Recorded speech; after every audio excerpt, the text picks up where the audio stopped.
सीहोर वाला महाराज होए चाहे संसार का कोई महाराज होए, आप होए चाहे हम हो, चाहे संसार का कोई व्यक्ति हो, किसी में इतनी सामर्थ्यता नहीं है कि पूंजी लेकर कोई ऊपर चले जाए।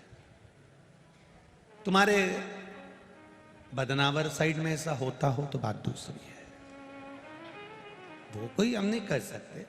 पर ना तो सीहोर वाला महाराज पूंजी लेकर ऊपर जाएगा, ना दुनिया का कोई महाराज पूंजी लेकर ऊपर जाएगा, ना आप, ना हम, ना संसार का कोई व्यक्ति। जितने लोग आस्था चैनल पर सुन रहे हो, फेसबुक यूट्यूब पर सुन रहे हो, जितने इस पंडाल में सुन रहे हो, कोई पूंजी लेकर ऊपर नहीं जाता।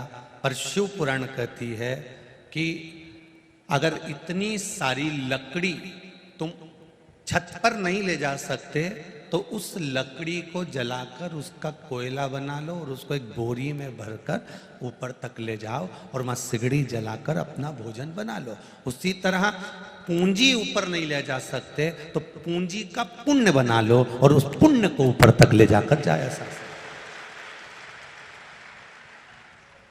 पूंजी नहीं जाएगी, पर पूंजी का पुण्य अगर किसी ने बना लिया, कोई प्यासे को भोजन पानी पिला दिया, किसी भूखे को भोजन करा दिया, किसी सत्कर्म में, किसी अच्छे भाव में आपने लगा दिया, पूंजी के पुण्य को बनाया। इतने सारे आप लोग आए हैं, ट्रैक्टर भी लाए होंगे, ट्राली भी लाए होंगे, गाड़ी भी लाए होंगे और मोटरसाइकिल से भी आए होंगे, गाड़ी घोड़ा सब लेकर आए होंगे। उसमें डीजल भी लगा होगा, उसमें डीजल भी लगा। तो डीजल किसी ने, एक ने कह दिया कि भैया ट्रैक्टर, किसी ने कहा मेरा है पर डीजल मेरे पास में नहीं है, तो दूसरे ने कह दिया डीजल में डलवा दूंगा, पेट्रोल में डलवा दूंगा। ये सारी गांव की माताओं को ट्राली में भरो, ट्रैक्टर में बिठाओ और ट्राली में बिठा कर ले जाओ कोटेश्वर, तो कथा भी सुनेगी और कोटेश्वर भोलेनाथ का दर्शन भी करेगी। अब ध्यान देना, इतनी सारी ट्राली में बैठकर, गाड़ी में बैठकर, ट्रैक्टर में बैठकर आ गई, उसमें से आई मान लो 10। अब 10 माताएं आई या 10 पुरुष आए ट्रैक्टर में बैठकर, तो जितने लोग ट्रैक्टर में बैठकर आए हैं, जितने लोग ट्राली में बैठकर आए हैं, उनने जो कथा सुनी है, उनने जो महादेव को जल चढ़ाया है, उनने जो महादेव का दर्शन करा है, उनने जो पुण्य कमाया है, उस पुण्य का थोड़ा थोड़ा सा अंश जिसने डीजल डलवाया था और जिसने ट्रैक्टर चलाया था, जिसका ट्रैक्टर था उनके खाते में अपने आप चले जाता है, अपने आप पहुंच जाता है। और सरल भाषा में समझ लो इसको, वो बीमे वाले, उनको देखा है तुमने, बीमा करते हैं जो, अरे बोलो तो जम के, देखा है? वो रोज के तुम्हारे दरवाजे पर आएंगे, रोज कहेंगे काका जी बीमा करा लो, काका जी नई स्कीम आई है, काका जी ये स्कीम आई है, नया बीमा, नया बीमा, बीमा करवाओ, बीमा करवाओ, बीमा करवाओ।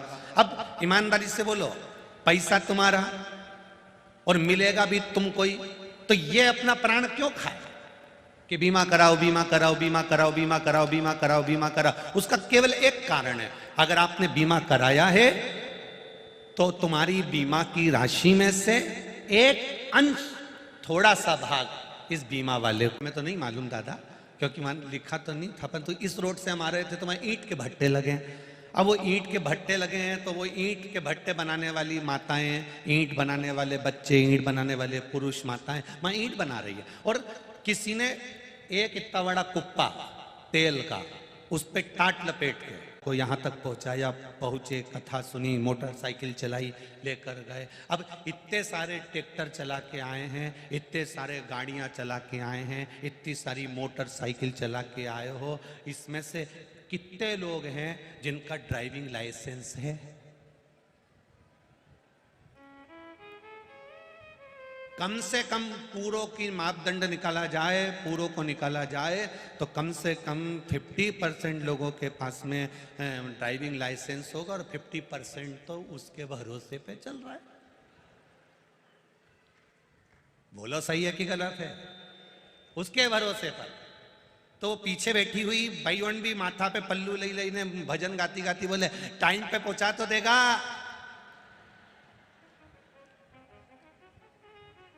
अरे ओ बना, ओ वीरा, अरे ओ भैया, टाइम पे पहुंचा तो देगा। तो वो ट्रैक्टर चलाता चलाता तो बोले यार ने कोटेश्वर तक पहुंचा ही दिया तो पहुंचा ही दिया, नहीं तो ऊपर तो पहुंच ही दूंगा। अब वो भी चलाता चलाता बोले पड़ा जाना तो है, पहुंचा दे। इतना में एक पढ़ी लिखी बैठी थी, उन्हें कह दिया क्यों रे क्यों रे, ड्राइविंग लाइसेंस वाइसेंस है कि नहीं? कि फुर्सत ही नहीं मिली बनवाना का। अब बापड़ी की हृदय में चोट पहुंची, ना जाने अब तो कहां पटकेगा ये ले जाके। तब कोटेश्वर के धाम तक पहुंची। सबसे पहले कोटेश्वर भोलेनाथ जी से जाके विनती करी, जो हमको लेके आया है उसको अच्छा रख लीजिए दादा, अच्छा रख लीजिए। वो हमको अच्छे से लेकर आया है, उसको भी हमें घर तक अच्छे से पहुंचा दे। अब तुमने उसके लिए कामना करी, मतलब दूसरे के लिए कामना करी, दूसरे के लिए कामना करी तो उसमें ट्राली में जितने बैठे थे सबके लिए अपने आप कामना हो गई, क्योंकि हमने दूसरे के लिए समर्पित। देवता में और राक्षस में अंतर क्या है? एक बार सारे राक्षस सब असुर ब्रह्मा जी के पास पहुंच गए, और ब्रह्मा जी के पास जाकर सारे असुरों ने कहा हमको अच्छा नहीं लगता तुम देवताओं की बड़ाई करते हो, सारे देवताओं का नाम लेते हो, सारे देवताओं की बड़ाई करते हो, सारे देवताओं को आगे आगे रखते हो, हम असुर हैं। वो अदिति की संतान तो हम दिति की संतान। दिति और अदिति इनका पति एक ही था। अब पति एक है और संतान दो तरह की है, एक असुर है राक्षस प्रवृत्ति की और दूसरी देवता। अब जरा विचार करिए, कहा सारे असुरों ने ब्रह्मा जी से कहा हमको ये अच्छा नहीं लगता, तुम देवताओं की बड़ाई करते हो, देवताओं का इतना नाम होता है, देवताओं का जय जयकार होता है, देवताओं का क्रम चालू हो जाता है, देवताओं को प्रथम रखा जाता है, हमारा नाम नहीं आता। असुरों को गुस्सा आ गया। ब्रह्मा जी ने कहा घबराओ मती, कल एक अर्जेंट मीटिंग बुलाते हैं और उस मीटिंग में सबके संशय को मिटा देंगे, पंचायत रखेंगे, तुम सब आ जाओ और एक काम करना, खाना भी यहीं खाना। मैं सरस्वती जी से कह दूंगा भोजन तैयार रख लेंगे, सारे असुर कल आओ, मैं देवताओं को भी बुला लूंगा, खाना सबको यहीं खाना है, भोजन सबको यहीं करना है, असुर भी करना देवता भी करेंगे। सब इकट्ठे होके आ गए, मीटिंग होने लगी, इधर सारे असुर बैठ गए, इधर सारे देवता बैठ गए। ब्रह्मा जी ने कहा मीटिंग बाद में होगी, पहले सब खाना खा लो, गरम गरम भोजन है, अच्छे से पाओ। सब उठने लगे। ब्रह्मा जी ने हाथ जोड़कर देवताओं से कहा चलिए साहब। इतने में असुरों को गुस्सा आ गया, ये देखो फिर तुमने चाल चल दी, जब हम बैठे हैं तो हमको भी तो कहना था, अब कुछ भी हो जाए पहले खाना हम खाएंगे चाहे कुछ भी हो। हमेशा देवता ही देवता आगे, हम पीछे। ब्रह्मा जी ने कहा कोई बात नहीं भैया, एक काम करो, देवताओं तुम बैठ जाओ, असुर तुम पहले भोजन करने चलो। चलो अब भोजन की पंगत लगी, सबको लाइन से बिठा दिया। ब्रह्मा जी ने कहा हमारे ब्रह्मलोक का एक नियम है, क्या? भोजन करने से पहले तुम्हारे हाथों में एक एक डंडा बांधना पड़ेगा। अब ब्रह्मा जी ने एक एक छड़ी बुलवाई, डंडी उनके हाथ में बांध दी रस्सी से, इधर बांध दी रस्सी से, सारे असुरों के हाथ में डंडे बांध दिए। अब उनसे कहा खाओ।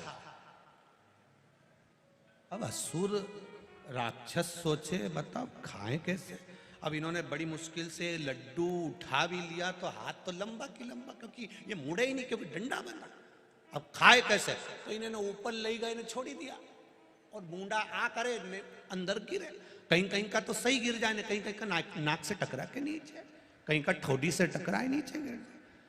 बड़ी मुश्किल से इन लोगों ने खाना खाया। लड्डू तक तो ठीक था, पर पूड़ी और दाल तो कैसे खाई होगी तुम ही देख लो, बड़ा मुश्किल।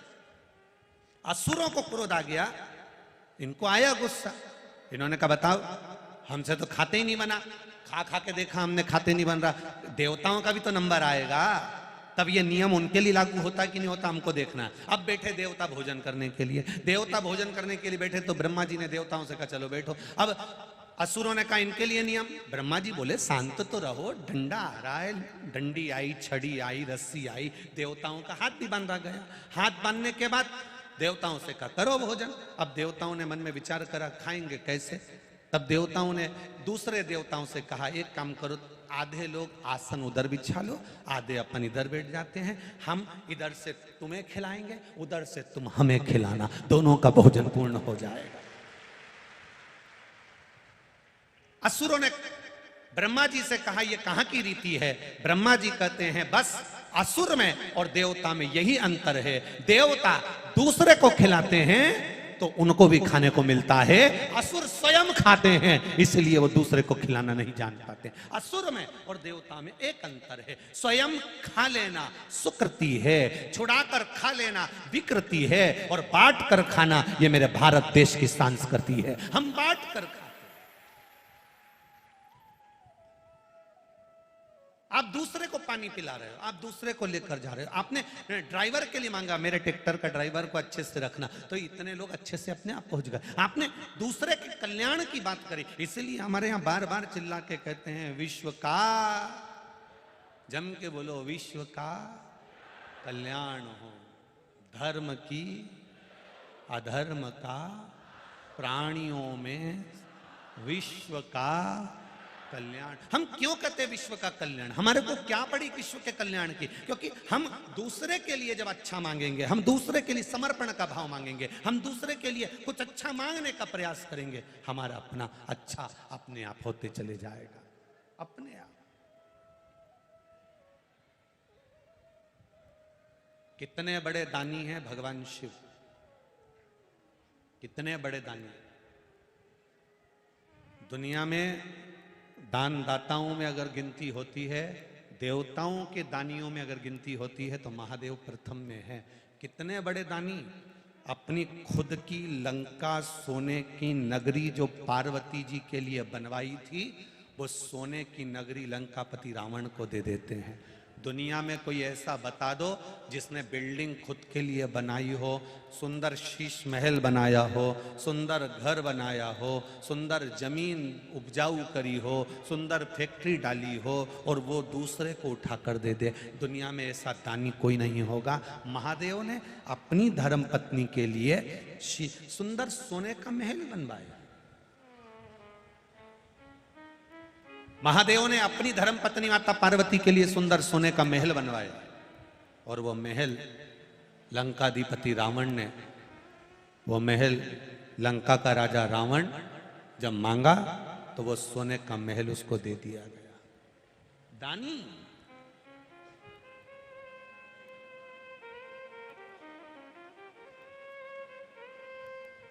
महाराज, फिर भी लोग कहते हैं ब्रह्मा जी श्रेष्ठ है, लोग कहते हैं विष्णु जी श्रेष्ठ हैं, लोग कहते हैं ये श्रेष्ठ है, लोग कहते हैं वो श्रेष्ठ हैं। धीरे धीरे दुनिया के लोगों ने शंकर भगवान को एक कोने में ले जाकर बिठा दिया और ये विचार करने लगे कि देवाधिदेव महादेव तो साधारण हैं, क्रोध के देवता हैं, ये तो गुस्सा ज़्यादा करते हैं, गंजेड़ी हैं, भंगेड़ी हैं। कई लोगों ने कुछ ना कुछ उनके लिए बोलना प्रारंभ करा। पर एक बात अपनी जिंदगी में याद रखना, घर का जो व्यक्ति सबसे ज़्यादा मेहनत करता है, घर का जो व्यक्ति सबके लिए काम करता है, घर का जो व्यक्ति सारे घर को जोड़ कर चलता है, सबसे ज़्यादा बुराई का ठीकरा उसी के माथे पर फटता है। सबसे ज्यादा नफरत उसी को मिलती है, सबसे ज्यादा दुख उसी को मिलता है, सबसे ज्यादा तकलीफ उसी को होती है जो सबको जोड़कर चल रहा है, सबको लेकर चल रहा है, सबको संजो कर चल रहा है, सबकी सुनकर चल रहा है, सबको एक बनाने की सोच रहा है, सबको आगे बढ़ाने की सोच रहा है, सबको अग्रण्य बनाने की सोच रहा है। सबसे ज्यादा बुराई का ठीकरा उसी पर पड़ता है। विष किसने पिया? विष कौन पी रहा है? देवाधिदेव महादेव। बैकुंठ छोड़ा, ब्रह्मलोक छोड़ा, सब कुछ छोड़कर कैलाश पर जाकर कौन बैठा? देवाधिदेव महादेव। अच्छे अच्छे मकान छोड़े, बिल्डिंग छोड़ी, जमीन छोड़ी, शमशान में जाकर कौन बैठा है? देवाधिदेव महादेव। कौन बैठा? उसके बाद भी लोग कह दें कि नहीं नहीं नहीं वो ठीक नहीं। बस शिव की कथा जो कह रही है उसको जिंदगी में उतार कर रखना। शंकर का जो भक्त होता है उसका मन, उसका दिल, उसका हृदय साफ होना चाहिए, नहीं तो लंकाधिपति रावण भी था, सोने की लंका भी थी, बहुत साम्राज्य भी था, पर दिल साफ नहीं था, हृदय साफ। मत बुरे कर्म कर बंदे वरना पछताएगा, भगवान की आंखों से तू बच नहीं पाएगा, तू बच नहीं पाएगा। अरे ओ अज्ञानी मत कर नादानी, अरे ओ अज्ञानी मत कर नादानी। तेरे कर्म का फल भी तू ही पाएगा, जैसा कि हाथों ने तेरे आगे आएगा। मत बुरे कर्म कर बंदे वरना पछताएगा, भगवान की आंखों से तू बच नहीं पाएगा, तू बच नहीं पाएगा। तुमने जो कमाया उसका भोग तुम कर पाओगे कि नहीं कर पाओगे, इसकी कोई गारंटी नहीं। फ्रिज खरीद कर लाए हो, उसका पानी पी पाओगे ना पी पाओगे। एसी लगवाया, एसी में सो पाओगे ना सो पाओगे। डल्लप का गद्दा लेकर आए, उस पर सो पाओगे ना सो पाओगे। बहू लेकर आए, उसके हाथ की गरम रोटी खा पाओगे कि ना खा पाओगे, इसकी कोई गारंटी नहीं। तुमने जो दुकान पर बैठकर कमाया उसका भोग तुम कर पाओगे नहीं कर पाओगे, उसकी कोई गारंटी नहीं है। पर एक बात की गारंटी जरूर है कि तुमने जिस तरह से कमाया है उसका भोग तो तुम्हें ऊपर जाकर करना ही पड़ेगा। जैसा कमाया उसका भोग तुम्हें करना पड़ेगा। जो तुम कमाए अपने कर्म का भोग मनुष्य को करना पड़ता है। राम जी ने छुपकर बाली को मारा था, उस बाली ने कृष्ण अवतार में छुपकर भगवान कृष्ण को मारा था। कर्म का भोग तो करना पड़ता है। सीता जी ने एक चिड़िया को पिंजरे में रखा, मां जानकी को पिंजरे में रहना पड़ा, लंका में कैद होकर रहना पड़ा। माता सीता ने गर्भवती चिड़िया को कैद में रखा था और उसको बाद में फेंका, बाद में जाने दिया। उसी तरह माता जानकी भी जब गर्भ से हुई तो उनको भी अपने घर से दूर जाना पड़ा। यह कर्म का भोग है, जिसको भोगना है, मनुष्य को भोगना पड़ेगा। तुमने जो कमाया उसका तुम भोग कर पाओ ना कर पाओ वो गारंटी नहीं, पर कर्म का भोग मनुष्य को करना ही पड़ता है, वो करना है।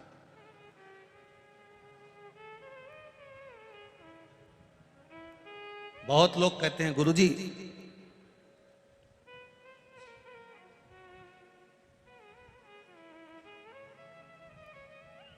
दो पौधे, एक शमी का एक बेलपत्र का, भूल से भी बेलपत्री के पौधे के नीचे से, बेलपत्री के वृक्ष के नीचे से अगर भूल से भी, तुम्हें नहीं मालूम कि यह बेलपत्री का पेड़ है, तुम्हें नहीं मालूम कि यह बेलपत्री का पौधा है, तुम्हें नहीं मालूम कि यह बेलपत्री का वृक्ष है, भूल से भी चलते चलते भी तुम्हारी ट्रैक्टर, तुम्हारी ट्राली, तुम्हारी गाड़ी, तुम्हारा बक्खर, तुम्हारा बेल, तुम बेलपत्री के पेड़ की छांव में से भी अगर निकल कर चले जाते हो तो दिन भर में अगर 100 पाप भी हो जाते हैं तो पल भर में धुल जाते हैं। एक बेलपत्री के वृक्ष के नीचे से, एक बेलपत्री के वृक्ष की छांव से, एक बेलपत्री के वृक्ष की मात्र टहनी की छैया से हमारे कोटि कोटि पाप समाप्त हो जाते हैं।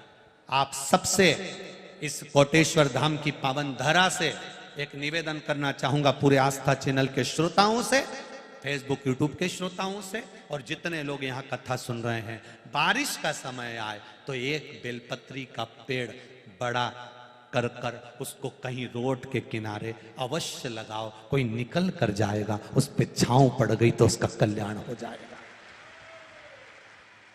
वृक्षारोपण में बेलपत्री का वृक्ष अवश्य लगाइए। 2 वृक्ष की छांव और 2 वृक्ष का दर्शन हमारे जीवन को सुख दे जाता है। एक बेलपत्री, दूसरा शमी का पौधा। शमी का वृक्ष तुम्हारे घर में बड़ा मत लगाओ, पर शमी का पौधा जब तक तुम्हारे इस हाथ की आकृति का रहे, उसमें से तुम पत्ती तोड़ो मत तोड़ो, उसमें से कुछ तोड़कर तुम शिव जी को चढ़ाओ मत चढ़ाओ, भले तुम बाहर जाकर टूटा हुआ लेकर आ जाओ, पर घर के बाहर, घर के कमरे में नहीं, हॉल में नहीं, घर के अंदर नहीं।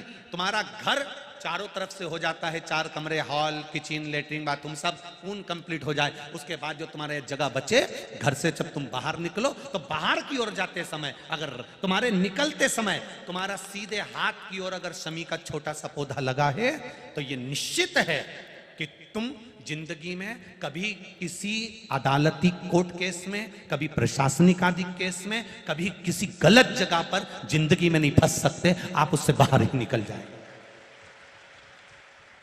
एक शमी का छोटा सा पौधा भी, उसका स्पर्श, उसका दर्शन, उसमें चढ़ाया गया 1 लोटा जल।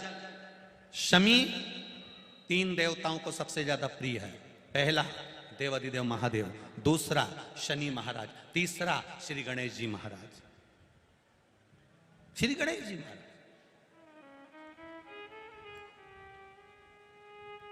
क्योंकि शमी की शादी करने वाला कौन था?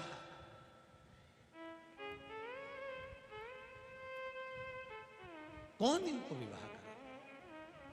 अभी आगे आप कथा में सुनेंगे, शमी और मंदार की कथा जब आएगी, शमी और आकड़े के फूल की, सफेद फूल, नीला फूल, गुलाबी फूल आकड़े का जो होता है, मंदार का होता है, उसका वर्णन जब आएगा आप उसमें श्रवण करेंगे।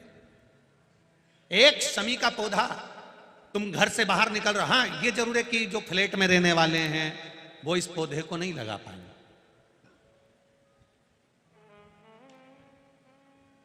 क्योंकि जब दरवाजे से निकलते हैं तो अंदर गच्ची होती है, गैलरी होती है, तो कैसे लगाएं घर के बाहर।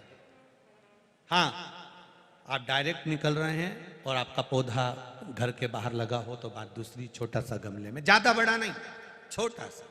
ज्यादा बड़ा हो जाए तो उसको कहीं और लगवा दो, छोटा।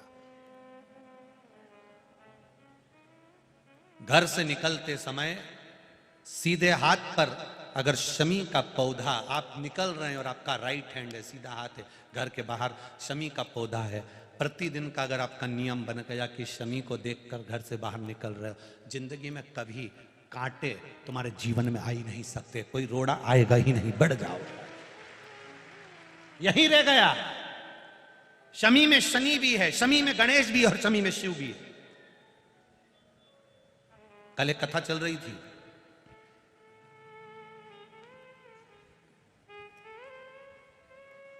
उस कथा में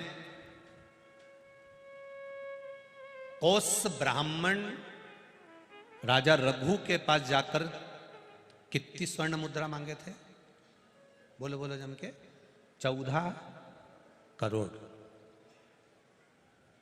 और उनके गुरु बरतंतु ऋषि ने मांगी थी कि मैंने तुझे पढ़ाया है तो मुझे 14 करोड़ जो तूने विद्या अध्ययन करी है उसकी शिक्षा हेतु 14 करोड़ सोने की मुद्रा मुझे ला कर दे। और कौस ऋषि की आंख में जल था, राजा रघु के पास चले गए थे। वो रघु जिनका आज तक नियम लिया जाता है कि रघुकुल रीत सदा चली आई, प्राण जाए पर वचन।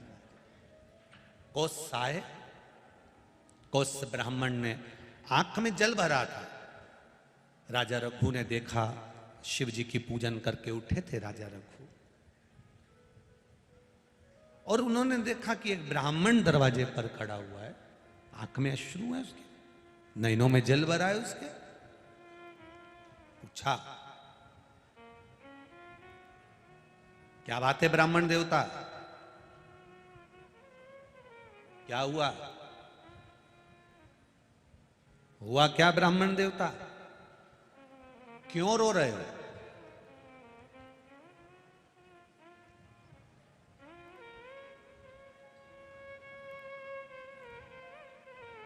ब्राह्मण कोस के मुख से निकल गया, महाराज 14 करोड़ सोने की मुद्रा मुझे चाहिए, मेरे गुरुजी बरतंतु ऋषि को मुझे देना है, क्योंकि उन्होंने मुझे पढ़ाया है, शिक्षा दी है।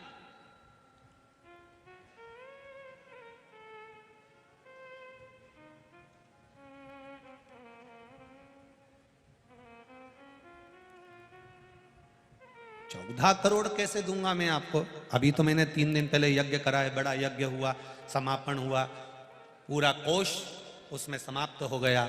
अब मेरे पास इतना नहीं बचा। 1,000 मांग लो, 5,000 मांग लो, 10,000 मांग लो, 20,000 सोने की मुद्रा दे देता हूं।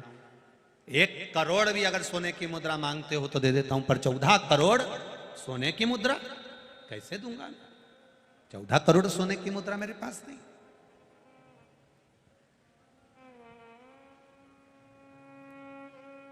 हाथ जोड़कर ब्राह्मण खड़ा और कहता है कि 14 करोड़ ही चाहिए महाराज। ठीक है, राजा रघु इतनी जल्दी किसी को वचन नहीं देते, और वचन दिया है तो फिर निभाना।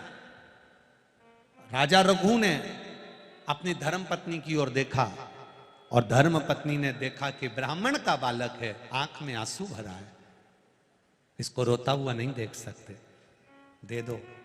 पत्नी से कहा 14 करोड़ स्वर्ण मुद्रा नहीं है राजकोष में।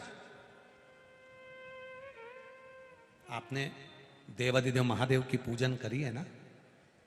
शंकर का जो भक्त होता है ना, वो अड़भंगा होता है, अड़भंगा।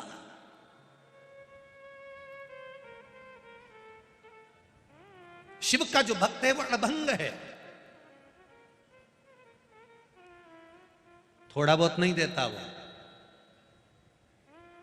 इस व्यासपीठ ने देखा है कई कथाओं में लोग शंकर जी के मंदिर में जाकर कहते हैं इतने साल हो गए भगवान संतान दे देना। भगवान जब भी देता है 1 की जगह 2 दे देता है। इस व्यासपीठ एक पत्र आया, इसमें भी लिखा उन्होंने, देखो। मैं नंद किशोर पवार, सेन निवासी, ग्राम भदवासा, जिला रतलाम, मध्य प्रदेश से हूं। मेरा मोबाइल नंबर ये है। कहीं बैठे हो तो हाथ हिलाइएगा, कहीं बैठे हो तो हाथ हिलाइएगा, जहां कहीं भी बैठे हो दोनों हाथ ऐसे हिला देना, कहीं बैठे हो तो दिख जाएंगे। महाराज नंद किशोर पवार, सेन निवासी, ग्राम भदवासा, जिला रतलाम, मध्य प्रदेश। मोबाइल नंबर ये। गुरुजी, भोले बाबा का क्या बखान करूं। मेरी बेटी की यहां संतान नहीं थी, डॉक्टरों को बताया तो बच्चेदानी में गठान बता दी थी, और बच्चेदानी में गठान थी तो संतान का सुख मना कर दिया था। आप कहते हो कि देवाधिदेव महादेव पर छोड़ दो। हमने बेटी से कहकर शिव जी की आराधना प्रारंभ करवा दी।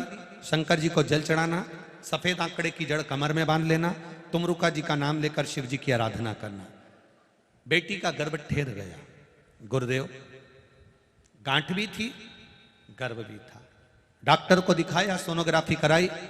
डॉक्टर ने कहा हमने मना करा था कि संतान मत होने देना, इसको गठान है गर्भाशय में, बच्चेदानी में। अब बच्चेदानी में गठान भी थी और संतान भी ठहर गई। ये बाबा की कृपा थी। डॉक्टर ने मना करा था तो भी संतान उसके गर्भ में आ गई। गुरुदेव, 5 रिपोर्ट हुई, 5 में गठान दिखी। 6 रिपोर्ट हुई, 6 में गठान दिखी। और आखिरी में जब बच्चे का जन्म हुआ तो वो गठान नहीं थी, एक बच्चे के साथ दूसरे बच्चे ने जन्म ले लिया था। 2 बच्चों का फोटो मैं लगा रहा हूं। ये मेरे घर में मेरी बेटी के यहां जो संतान हुई उसके फोटो हैं। आप आस्था चैनल के माध्यम से देख सकते। इन्होंने एक लाइन लिखी है नीचे दूसरे पृष्ठ पर कि गुरुदेव, गठान कहां चली गई किसी को नहीं मालूम, पर बाबा की कृपा से मेरी बेटी के यहां संतान हो गई। यह शिव तत्व की प्राप्ति है। इसी को शंकर की उदार। शिव थोड़ा नहीं देता, शिव देता तो बहुत देता। धर्म पत्नी भी हो तो ऐसी हो जो पति को एक बल प्रदान करे, एक हिम्मत प्रदान करे। कई धर्म पत्नियां पति को बल नहीं देती, बल्कि उनका बल, तुमसे कुछ नहीं बन सकता, तुम ये कार्य नहीं कर सकते, तुम ये नहीं कर सकते, तुम वो नहीं कर सकते, उसको बल विहीन कर देते। धर्मपत्नी पति को बल प्रदान करे। पहले एक नियम चलता था राजघरानों में पति अगर युद्ध करने के लिए जाता था तो धर्म पत्नी तिलक लगाती थी और तलवार का तिलक लगाकर पति के हाथ में देती थी कि जाओ और जीत कर आओ, जाओ और जीत कर आओ, विजय प्राप्त कर आओ। धर्म पत्नी पति को बल प्रदान करती थी कि घबराना नहीं है, डरना नहीं है। शिव भी यही कहते हैं, क्यों घबराना। विपदा की जब घड़ी आ जाए, विपदा का जब समय आ जाए, विपदा तुम्हारे सामने हो तो घबराना नहीं है। मेरे साथ हैं भोलेनाथ जी, किस बात की चिंता, क्यों चिंता।